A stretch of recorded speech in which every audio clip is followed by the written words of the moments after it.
Tuhan kita adalah satu-satunya Tuhan yang gak bisa disuap dengan macam-macam apapun.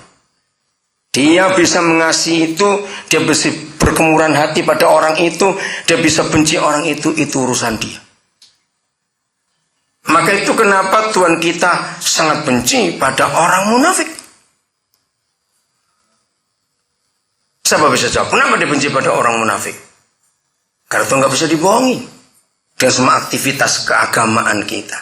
Ayat 16. Jadi, ini jelas sekali. Perhatikan ayat 16. Jadi, hal itu tidak tergantung pada kehendak orang atau usaha orang. Jadi percuma kita berusaha apa-apa untuk menyenangkan hatinya. Semua adalah keputusan dia. Tetapi bergantung kepada kemurahan hati Tuhan. Sebab kitab suci berkata kepada Firaun, ini tentang Firaun, itulah sebabnya aku membangkitkan engkau, yaitu supaya aku memperlihatkan kuasaku di dalam engkau, dan supaya namaku dimasyhurkan di seluruh bumi. Saudara Aheng tadi bersaksi, Oku bersaksi, di dalam semua yang sudah dibuat, ternyata Tuhan bisa balikkan itu untuk ketemu Tuhan lagi. Amen. Jadi di situ kita lihat bodohnya si iblis. Itulah arti ayat yang ke-6, ayat yang ke-17. Kalau Tuhan bisa bangkitkan seorang dua orang, dan gara-gara seorang dua orang itu kita jadi jahat, ngerti maksudnya? Maaf ya Aing kalau saya pakai contoh ini. Mungkin sebelum Aing berbuat itu, Aing pernah kenal satu orang atau dua orang. Dari orang itu Aing belajar, misalnya maaf. Misalnya, ini contoh saja. Aku sebelum kau masuk ke sini, masih di Nigeria sana. Aku kenal seseorang. Lalu orang itu mengajari begini-begini. Artinya begini. Apa saja yang pernah terjadi dalam hidup kita, itu kan ada penyebabnya, bukan? Nah, penyebabnya itu entah karena kucingnya tetangga, misalnya. Bisa tuh kita marah gara-gara kucing tetangga berak di halaman rumah kita. Sehingga kita bisa bunuh tetangga itu. Kan gara-gara kucing sebetulnya. Misalnya. Jadi apa saja yang dibangkitkan Tuhan. Ingat ya. Firaun kan dibangkitkan. Kalau kita lihat yang ngeri sekali. Tuhan kenapa engkau kejam sekali. Kita nggak bisa bilang begitu. Itu hak dia. Kalau kita lihat Firaun itu jahatnya luar biasa. Sudah mati berapa banyak orang Mesir. Tetap keras hati. Tapi ternyata Tuhan pakai untuk memuliakan namanya. Itu urusan dia. Kita nggak bisa berkata Tuhan kok tidak adil. Dari hal mana kita bilang dia tidak adil. Jadi saudara jangan pernah nyalakan siapapun juga. Kalau kita ada di sini hari ini, jangan salahkan siapa-siapa. Termasuk mungkin, maaf kalau saya berkata, ada di antara saudara, seandainya aku punya uang cukup waktu itu. Mungkin kau nggak di sini. Maaf kalau ada. Tetap Tuhan adalah Tuhan yang bisa buat balik semuanya. Amin. Karena saya nggak ada waktu dibatasi sampai 12:20. Saudara dengar ini, saya mau ngomong begini. Sejarah dunia mencatat juga Alkitab. Ya. Contohnya Yusuf.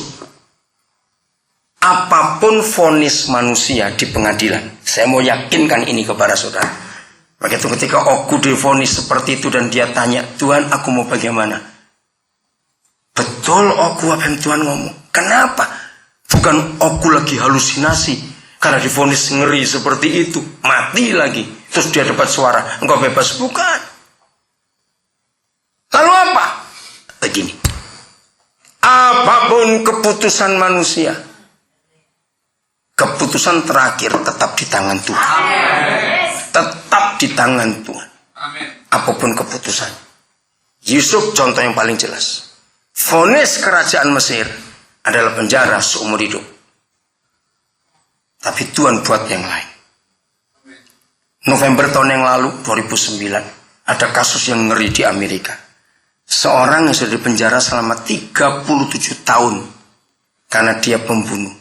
Dan vonisnya itu 50 tahun. Amerika memang kalau menghukum orang bisa ratusan tahun, aneh negara itu memang. Tapi setelah jalan 37 tahun, ada pembunuh yang ngaku kalau dia pelakunya, bukan yang ditahan itu. Setelah 37 tahun, saya ngikuti berita itu. Ternyata ini keluarga Kristen. Di selama 37 tahun, papanya sudah meninggal. Tinggal ibunya. Saudara, pemerintah Amerika memberikan kesempatan. Menuntut apa? Kepada kami pemerintah, maupun kepada pembunuh yang benar itu. Ibunya jawab begini, termasuk anak itu di pengadilan. Saya ngikuti berita itu luar biasa.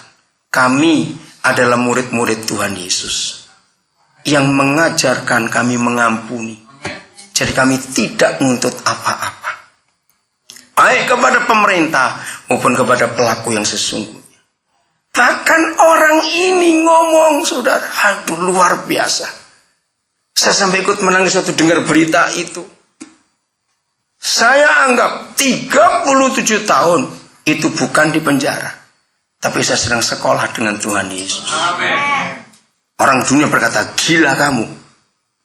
Padahal negara Amerika memberi kesempatan, tuntut, karena kami yang salah.